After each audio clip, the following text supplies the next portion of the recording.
Լրագրողներին խնդրեցի, որ հանգիստ թողնեն Ռոբերտ Քոչարյանը։ Հիմա էլ ձեզ եմ խնդրում, հանգիստ թողեք։ Առաջինը հենց իրեն շեֆը ասեց, որ հանգիստ թողեք Քոչարյանին։ Ուզում եմ ասել, որ ես մեր կուսակցության շեֆը չեմ։ Ես ՀԿ-ի նախագահն եմ եւ պաշտոնատող հանրապետության երրորդ նախագահ։ Պատճառները հետևյալն են. հսկայական լարվածություններ եղել երկրի ներսում, չափազանց մեծ բաներ, ասենց հակում կար քաղաքական մոնոպոլիայի, տնտեսական մոնոպոլիաների եւ սա միարտացում էր Հովակի։ Տրիգերը եղավ, երբ երրորդ նախագահան ընտրվեց վարչապետ։ Ոնց եղավ, որ դուք չգնահատեցիք իրական լարվածության աստիճանը։ Ես ձեզ խնդրում եմ 18 թվականի մասով ինձ հարցեր մի ուղղեք։ Ուզում եք դուք էլ հիմա բարձրաձայն գոռացեք, որ ես եմ բերել Ռոբերտ Քոչարյանը այսօրվանին, խնդրել եմ որ գա, օգնել եմ որ գա։ Շատ լավ գիտեք, թե այդ օրերին իշխանության կողմից անգամ մեկ մարդու կյանքից զրկել ինչ անհնազանդության ալիք ու քաոս կառաջացներ երկրով մեկ։ Հիմա այդ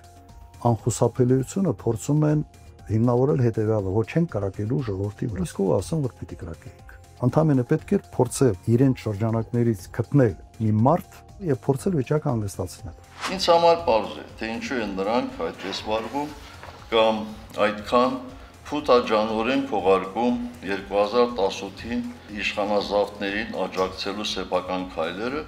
իսկ միգուցե գալիք ընտրություններից առաջ պարզապես փորձում են ընդդիմադիր ձայներ փախցնել։ Ինչի ես թիկունք չկազմեցիք,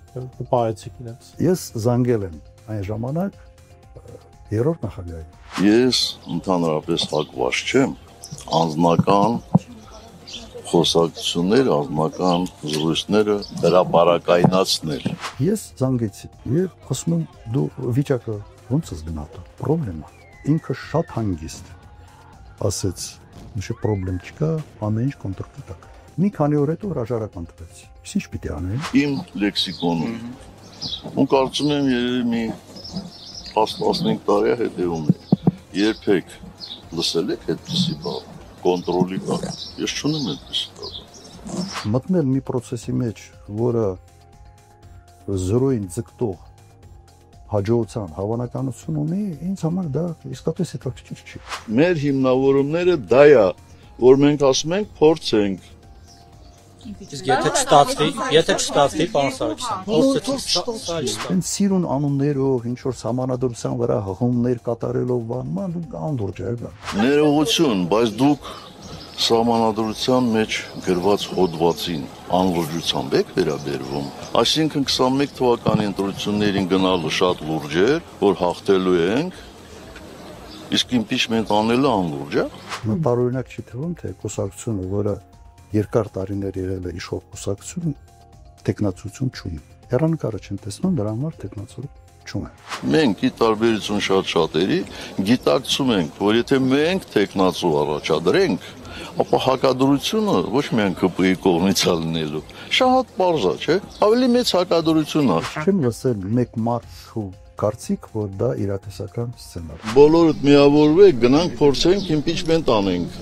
որ այդ անդառնալի փոփոխությունները չլինի։ Երևի ձեր հարցը դրան է վերել։ Ով է թիրախավորում։ Այո, ով է ձեզ թիրախում։ Նրանց, ովքեր այդ թեման քշում են, նախաձեռնողներ եւ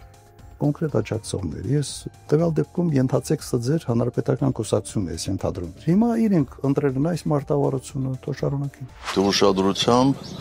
դիտել եք կամ ընթերցել եք երկրորդ նախագահի հարցազրույցը, ինքը այնտեղ ասում է, որ այդ process-ը գոնե իրենց իր կողմից սկսվել է 2008-ից հետո։ Այո, ես չեմ կարծում, որ մենք այլ ընտրանք ենք ունենալ։ Ես ամենայն դեպս Ռոբերտ Քոչարյանին ճշնամի չեմ համարում։ Եթե հարցը այնպեսին է լինի, որ սրանցից ազատվելու համար պետք է ձևավորել կուսակցական կոալիցիան, այո, պետք է ձևավորել։ Չպետք է նայես այդ ազնականին, մեկը սենց ասեց, մեկը նենց ասեց, մեկը խաբեց, մեկը սուտ ասեց։ Ես նպատակ չունեմ, եւ իմ թիմակիցները նպատակ չունեն իշխանության գալու։ Մեր նպատակը իշխանափոխությունն է։ Երկրորդ նպատակը